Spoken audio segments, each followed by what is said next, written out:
When everything is calm, you get restless. When someone is consistent, you look for the flaw.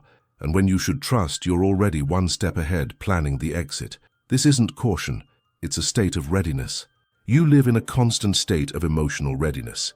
You never let your guard down, not even when nothing is happening. There's a pattern that repeats in people who grew up where nothing was predictable. You never fully relax around anyone, even when you should, even after dozens of proofs.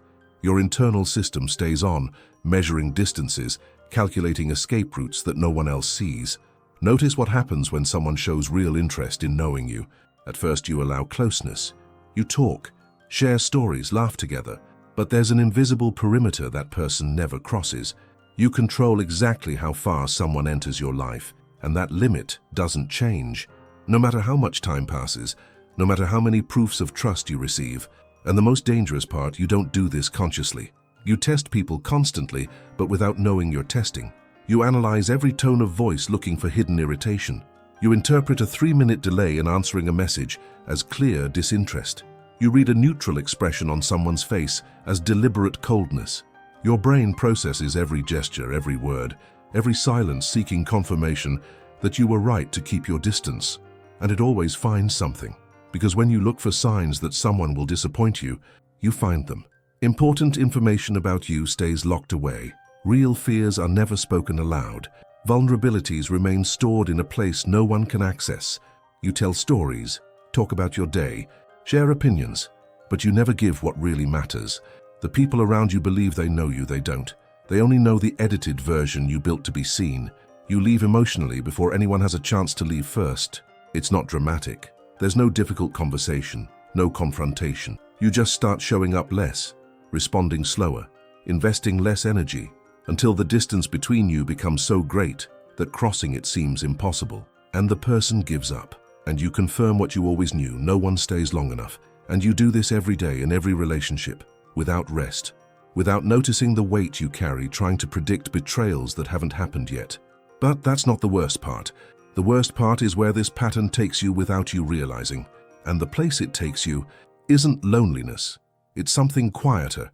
This pattern has a progression. You don't notice while it's happening, but it always follows the same sequence. It starts when someone tries to get close to you. It could be someone you met somewhere who asked for your contact. It could even be someone you showed interest in knowing better. At first you allow it. You accept the invitation, answer the messages, show up when you say you will. The person feels welcomed. They believe you're building something, but you set an invisible limit from day one. This person can enter up to a certain point in your life, never beyond. You decide how much of yourself they can see, how much they can know, how much they can ask. And that perimeter doesn't move, not because the person failed, but because you never planned to move it. The person can spend 6 months, a year, 5 years trying to get closer. The limit stays exactly where you placed it at the beginning.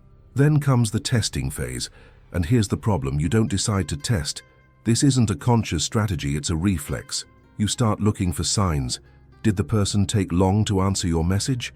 They must be losing interest. Cancelled a meeting because of work? You're probably not a priority. Said something that can be interpreted 2 ways. You choose the negative interpretation. Your brain turns every small inconsistency into evidence that you were right not to trust fully. And the closer the person tries to get, the more you test. Because closeness increases risk, so you analyze more, question more, look for more signs that this person will eventually disappoint you. You don't realize you're doing this, but the person on the other side does. They feel like they're trying to enter a house where the door never unlocks, that they're never enough, that every positive gesture is examined for flaws, that they're always being evaluated without knowing exactly why. Then comes the withdrawal. You don't announce it, don't explain. You simply start showing up less, respond with less energy, invest less effort. The person tries to understand what happened, asks if everything's okay.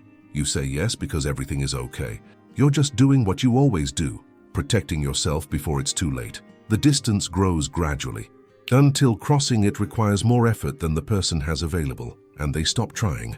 And when they stop, you confirm what you already knew. People leave. They always do. It was a matter of time. And when you realize it, you're alone again, with confirmation that you were right, with one more person who couldn't reach where you didn't allow them to reach, not because they didn't try, but because there was never real permission. The cost of all this doesn't appear at once. You don't wake up one day and realize you lost something. It's silent, accumulated, invisible until it's not. Relationships die before they truly begin. Someone tries to know you, shows genuine interest, shows up consistently, but always runs into the same wall you won't let anyone cross. This person tries a few times. After a while, they give up. Not because you did something wrong, but because trying to reach someone who never grants real access gets exhausting. And you add another name to the list of people who left. Without realizing, you never let them in. The possibility of being fully seen gradually disappears. No one around you truly knows you. They know pieces, edited versions, the part you consider safe to show. But what stays locked away? Your real fears, your vulnerabilities. What keeps you awake at night? It stays locked in a place you protect so much that even you don't access it anymore. And then comes the strange loneliness. You can be surrounded by people and still feel completely alone because no one is seeing you. They're only seeing what you allow. Emotional rest becomes impossible. There's no moment where you completely let your guard down, where you stop scanning the environment looking for signs of danger, where you trust without the need to constantly confirm if you can trust. Your system is always on, always alert, always ready, and that's not fully living. It's surviving in permanent protection mode.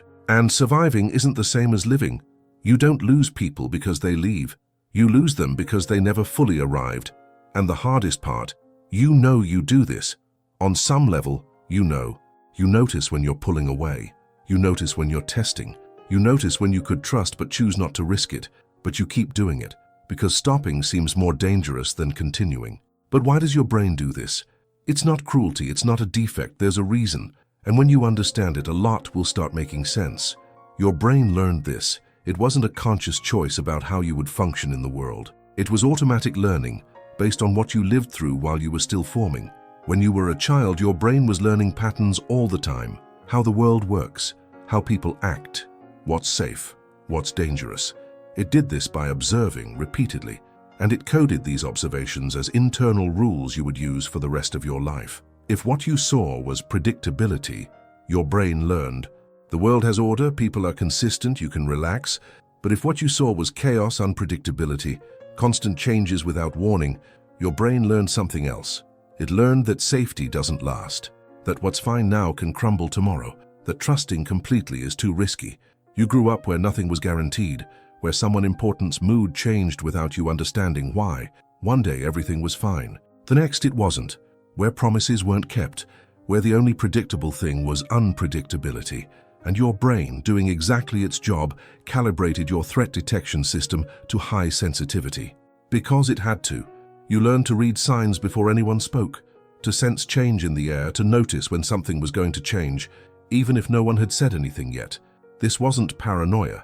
It was intelligent survival in an environment where relaxing had a real cost. And here's the important part. It worked. It protected you.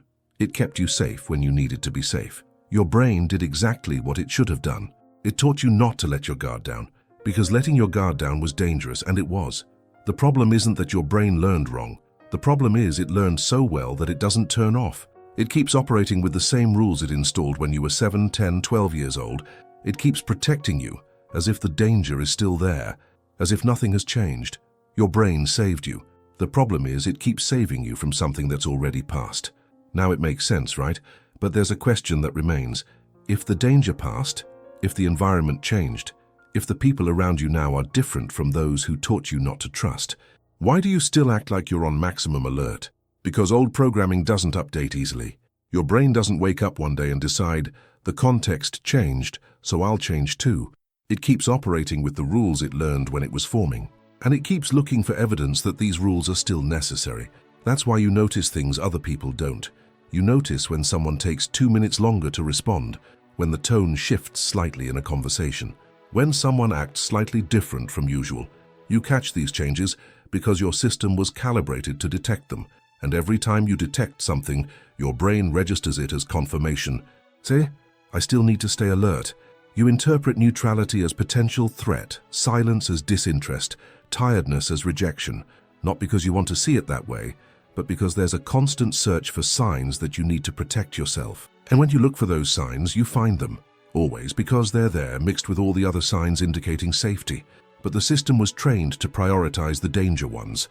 Turning off this system seems too risky, because if you let your guard down and you're wrong, you go back to that place where you've been before, vulnerable, unprepared, hurt.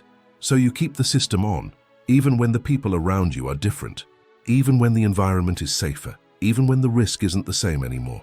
And here's what needs to be said. You're not difficult, you're not broken, you're operating with programming that made complete sense when it was installed. That protected you when protection was necessary. That kept you functioning when functioning was survival. Your pattern has logic. It makes sense within your story. The problem isn't that you learned wrong. It's that you learned so well that the system keeps responding to threats that might not be there anymore, or at least not in the same way. The question isn't how to stop distrusting. The question is, how do you recognize when you're responding to the past, not the present? When you're protecting yourself from something that already happened, not from something happening now. And recognizing is already the beginning. Because when you understand that the alarm rings because of an old fire, you can start checking if there's fire now.